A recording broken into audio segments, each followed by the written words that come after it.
So an official Israeli government Twitter account has tweeted this. The tweet contains the Quranic verses of the chapter of the elephant, Surah Al-Fil, alongside an image of Israeli bombs falling on Gaza, massacring its men, women and children. It's disgraceful, Islamophobic, and an absolute new low in Israel's beautiful PR war. Yet while these verses were used provocatively, I feel there's something I need to point out for the desperate team of trolls behind Israel's propaganda. The verses you used in mockery are truly only making a mockery out of yourself.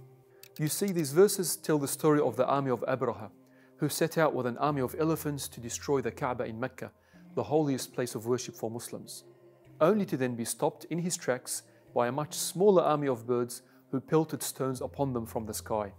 These birds left him and his army annihilated, and as an example for future generations to come. So while you mock these verses, perhaps you should ponder over their meaning.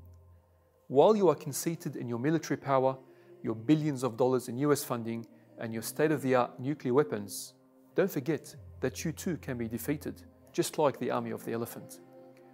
Or maybe when you march towards Al-Aqsa, the third holiest site to Muslims, and senselessly fire upon its worshippers with rubber-coated steel bullets and stun grenades, perhaps you should ponder over these verses as you are met with Palestinian rocks pelted in your direction.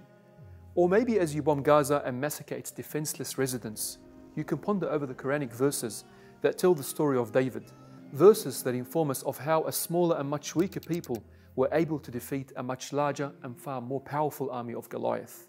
Ponder over the verses that warn us about the consequences of those who sow oppression in the land, and perhaps ponder over the verses that inform us of the fate of those who violate the sacred houses of God and harm its worshippers. So please, Israeli Twitter trolls, don't make a mockery out of the Quran. Ponder over it. And remember, you too can be defeated.